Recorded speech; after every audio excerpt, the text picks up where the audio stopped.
Hello. It's come to my attention that some folks might have a guitar lying around and they might want to learn how to play if they don't know how to already. If this is the case, then let's get started. Let's get that dust collector off the shelf, off the floor, out of its case, and let's bring it back to life. Let's start by tuning it first of all. Here's your, notice your top string and your lowest string are both E strings, so they should sound very much the same. For instance, together.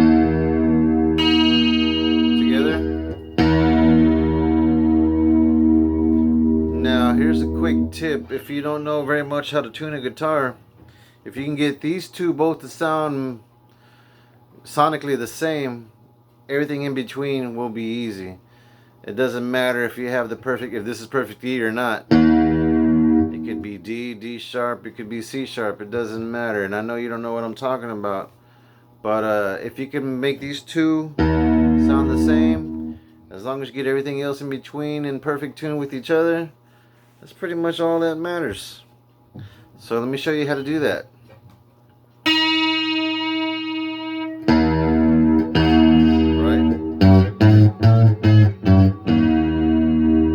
Sounds the same, right? Okay.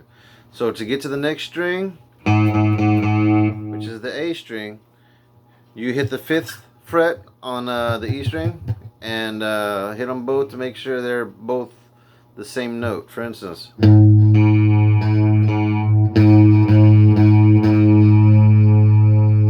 you can also achieve it by hitting the 7th fret on the A string with the open E string.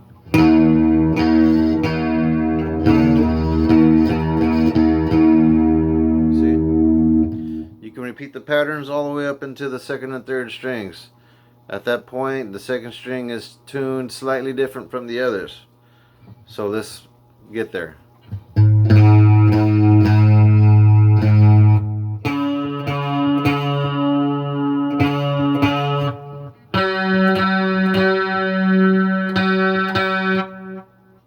Now this part, you're going to slip over to the 4th fret for the 2nd string tuning.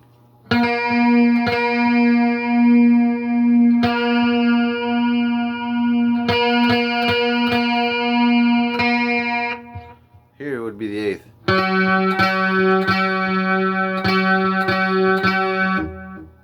Now remember, you pinch down on the 2nd string on the 8th, and then it's the open 3rd string.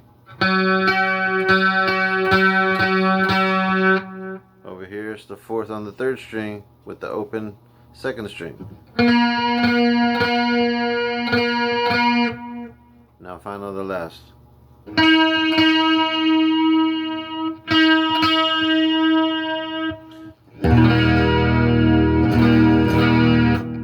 That's a full E chord.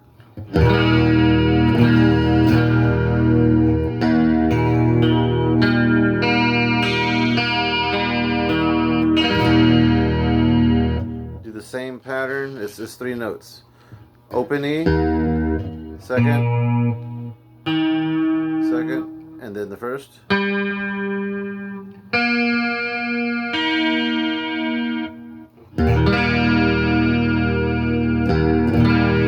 Hitting every note.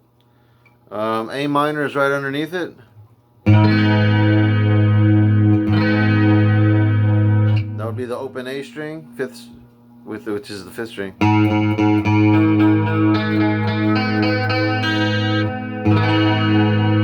You hit all strings except for the top one, meaning the E string. So now you got, it's the same thing as doing this. These are what you call bar chords. They usually consist of 3 notes. The 1st, the 5th note, and then the octave. Right in between. All you need is those 3 chords, those 3 notes I mean, and there's a power chord. It's neither major nor minor because it doesn't have the 3rd note in it, which usually makes it determines major, G major, or or G minor, which would be, well, that doesn't pertain to this. For instance, here's A major. You lower the third, flat the third, and it's an A minor.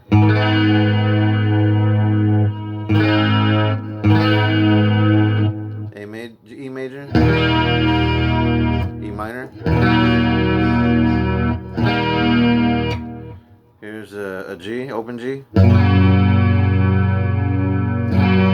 Here's a D, D minor.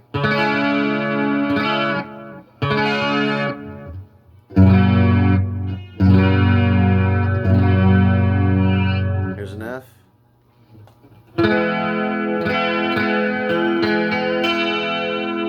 Which is a bar chord F.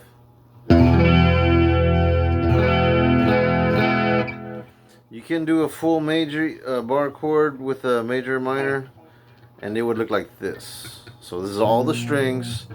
The only difference is going to be on the third note. You're going to either keep it major by this or flattening it like this. So pay attention to this second finger here.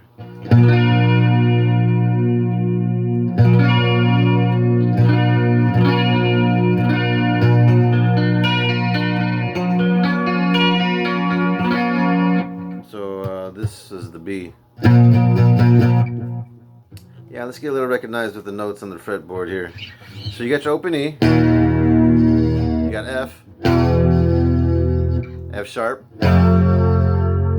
G on the third, G sharp, A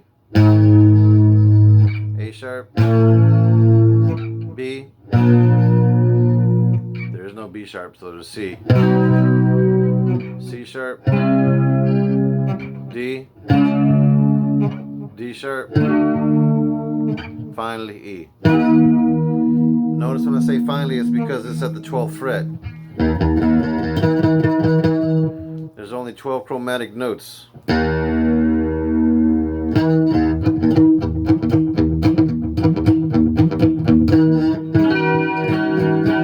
There's so many variations of chords.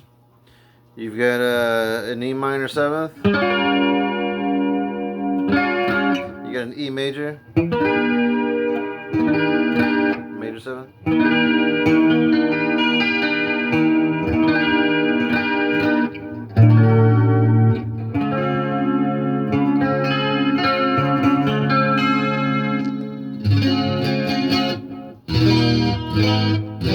I think the C chord is fun.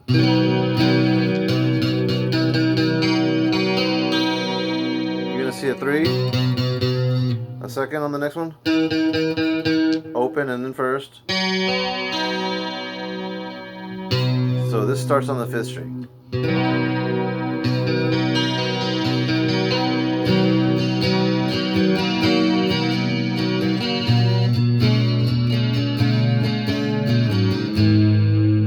If you want to make your own little quick song, I recommend you start off in C. That way you can color it up and then go to G.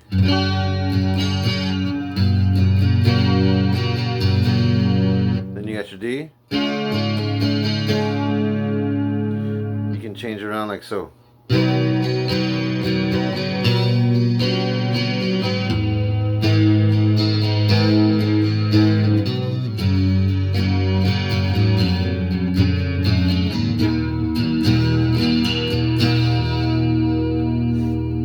Those are good to learn from your basic rhythms. So we went from C to B to find the A minor. Now, here's a little quick blues rhythm. I know it's kind of hard. Your arms might start cramping and stuff. That's because you're not used to doing stuff like that. Here's some bar chords. Open chords are good for up in this area. Anywhere else, it's going to take more of a your finger's going to be the bar. This nut here is going to become this. You can lay it anywhere. Check this out. Ready?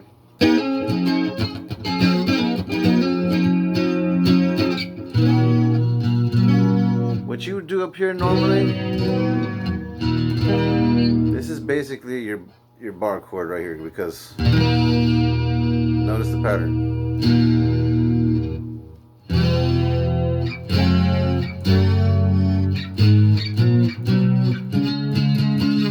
Watch like so. I usually do my pinky or my third to take over. That way I don't have to always use my fingertips. +2, ladies, if you want to learn how to play, you can't have fingernails. No, they gotta be flat. Very, very little. So forth. That way you can really get into the... Right before this, I had to cut my nails to make sure I executed each note correctly. So, sorry. Let's do a little C. Ray Vaughan here. Okay.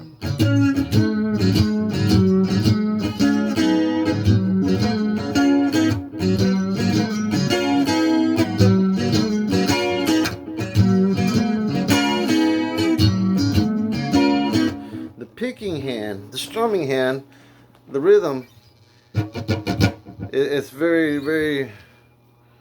You're going to have to play around with that. That's going to take a while, because your strumming technique, the picks you use, that's another good factor. You've got your thick ones, you've got your thinner ones. They're all by different gauge. The thins, the mediums, the heavies. You've got the ones that have the millimeters, like the .70, the .88, .60. You're going to find a few that are good for you. For leads, you kind of need like a medium or a heavy. And for rhythms, you kind of want mediums too. I always find the mediums to be perfect. And you always want to have a good little point tip. Brand new ones. If you're a rigorous player, you play all the time, you kind of want to have to always get a new one every so often. That way, because they get a lot of wear and tear and they round off. And then you notice that you're not playing as good as you need to. Exercise-wise, you kind of want to learn chromatics. You kind of want to learn your up and down. If it's going to take a minute for a while, so first get used to the bottom chugs. Sonically, to get your arm build up, you want to get warm, you want to get loose, like any exercise, like any sport, you have to warm up before you actually dive in. You've got to learn how to crawl before you can walk, and you got to learn to walk before you can run. So with that mentality, here's a little quick exercise to get your fingers exercising, get them going. Start on your top string. You can start anywhere really. Get used to doing a uniform pattern. Your first 4 frets, 1, 2, 3, 4. And get used to doing it backwards. Start anywhere. Now with that, you can just mimic that over and over. Make it sound clean. Make it sound, make sure all your notes ring out. You gotta have just the right amount of pressure. Of course, your guitar too has to have real thin action, real low action, so that way it's very effortless. You know, the most, you don't want to stress yourself doing it. In other words, if it feels like it's complicated, well then we have to evaluate your instrument, and I don't mind helping those out with absolutely no cost. Let me analyze this. Let's give a little. Let's give a look of what you got there. Okay, so let's go forward. This is what I want you to do. This is the pattern I want you to hit off. Execute.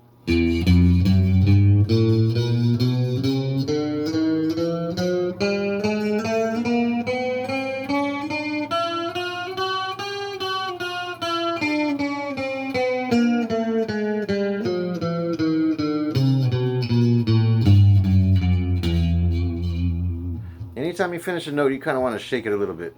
Give it a little bit of a... Give it a little life to it. Okay. That same round, you saw that pattern. Anytime you execute that, you kind of want to shift over, just so that way you're building... You're coaching, you're teaching your hands and your wrists to work with each other. I'm sorry, this new mustache tickles my nose. Okay, let's do it again. You can do it faster too.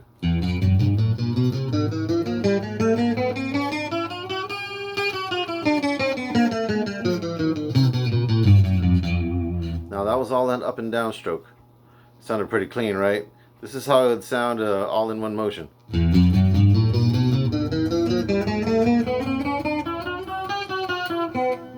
Okay, I messed up.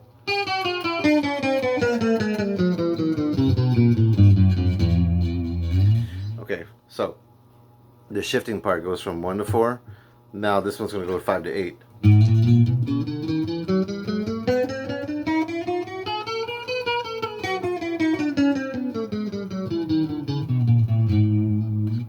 Now 8 to 12?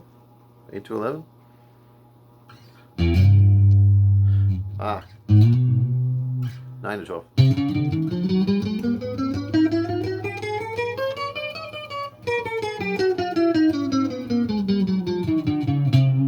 So those 3 positions you kind of want to get used to doing. That'll help you get warmed up from 1 to 12. That'll definitely give you enough energy, enough space. It'll kill your cramps once those start kicking in. And once you start perfecting it and it sounds cleanly executed and you're comfortable and you're happy with that, find your own little rhythm ways to play with it. For instance,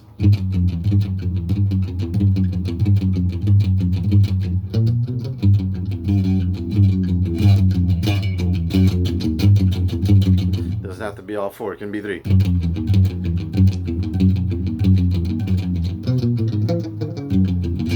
Just play with it.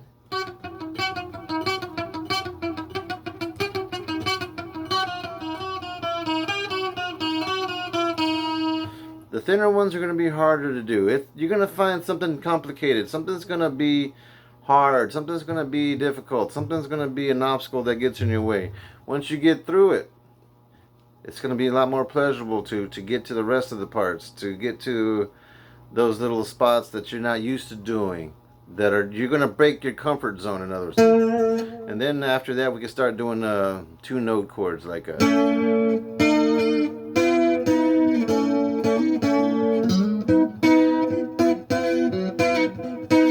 You can do them anywhere.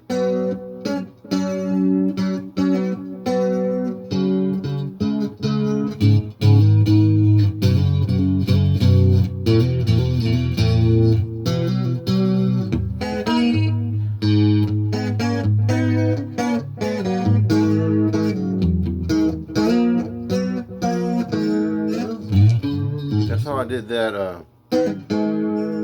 the ZZ Top one.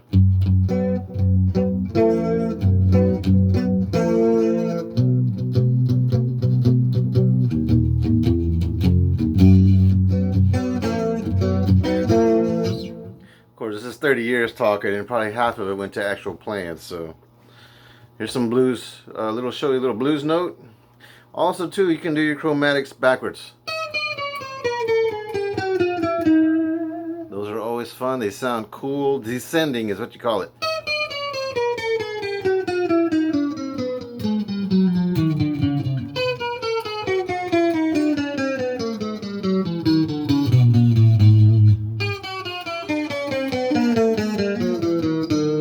Once you get used to doing that, you can do little tricks like...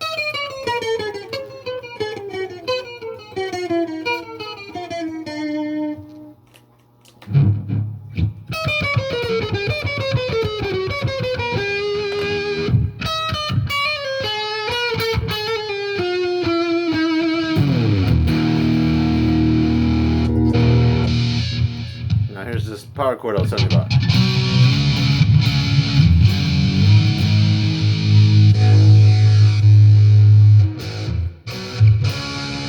Now watch this.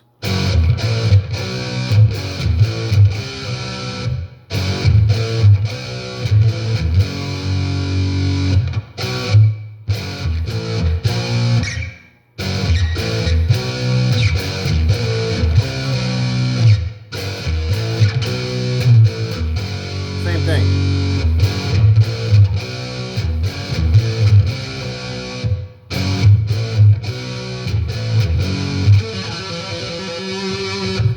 Here's Black Sabbath.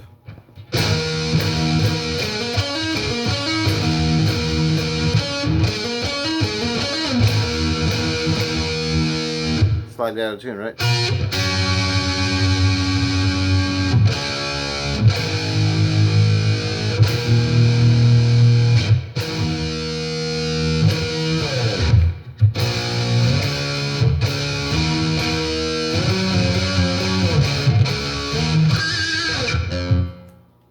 So, we'll have to talk to you later. Enjoy.